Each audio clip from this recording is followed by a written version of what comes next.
Right now, we're going to get a young man up.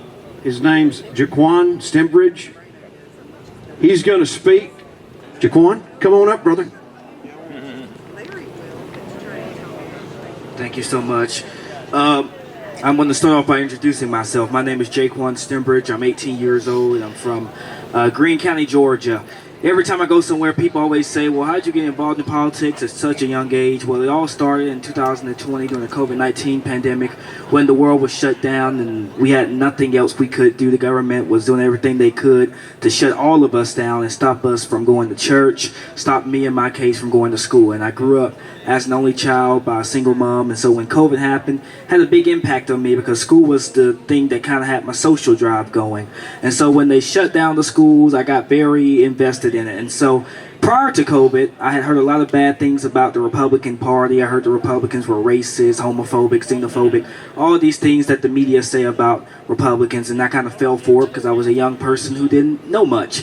And so when 2020 happened and the world was shut down, I had time to research and learn for myself about what it meant to be a conservative, what it meant to be a liberal, what it meant to be a Republican, what it meant to be a Democrat. And so when COVID happened, I realized that I did not like having the government in control of my life. And so in 2020, I decided that I was going to start taking a stand. I started volunteering with the Trump campaign. I was only 12 years old, so they did not want me out there knocking on doors. So I made phone calls as a 12-year-old out there for President Trump. And then in 2022, I was a field organizer for the state party, and we helped do everything we could to get Herschel Walker elected to the United States Senate.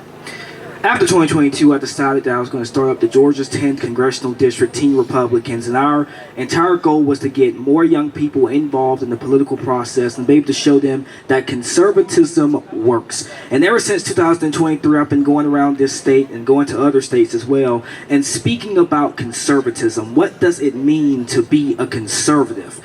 What does conservative governance look like? And so I've been going around speaking about that, trying to engage more young people and bring them to the conservative movement.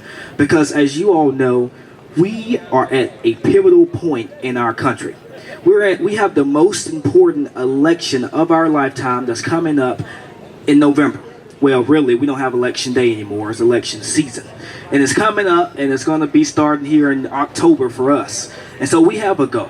First of all, we all want to get President Trump reelected. We all want to do that. We all want to make sure that President Trump is president again. But there are some other things that go to that. We have to be willing to work towards it. We have to go out there and knock on every single door, make phone calls, do everything we can to get President Trump elected. I go around to these places and I hear people say, yeah, President Trump should be president.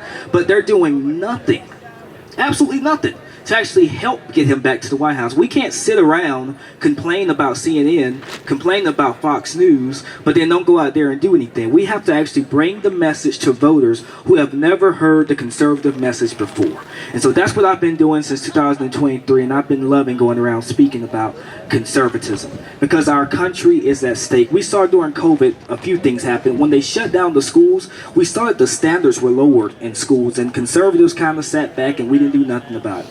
And so I wanted to get some more people to kind of get involved so we could do something about it. When COVID happened, we saw that in some states they started making it to where a C or a D was passing. They stopped trying to teach our kids how to read and write and do math. And we all know what that leads to. You know, during slavery, they did the same exact thing. They had it to where you couldn't read, you couldn't write, wherever the case was. And a lot of black people, they say, oh, the Republicans are racist. Well, I think we need to check ourselves because how are the Republicans racist when it's the Democrats who don't want to allow school choice in the schools? When it's the Democrats who want to allow failure in the inner cities? This is our time to take a stand. If you are ready to take back our country, you have to get involved. Bring people with you. One of the things that people have said up here was we have to hold our elected officials accountable, and that's true. We do have to hold our elected officials accountable.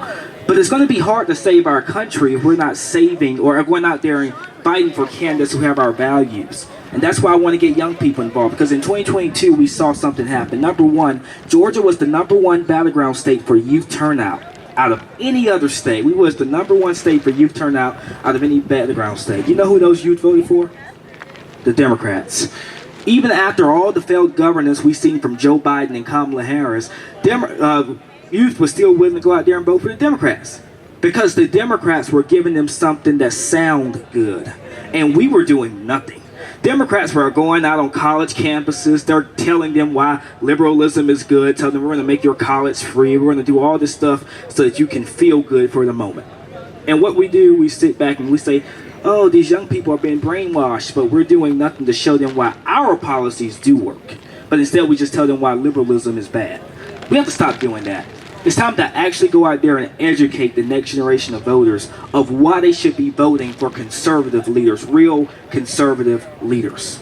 We have to go out there and tell them what conservatism truly means. And we must go out there and start taking a stand. And as President Trump said, if we want to save our country, we must fight, fight, fight. Thank you all so much. God bless you.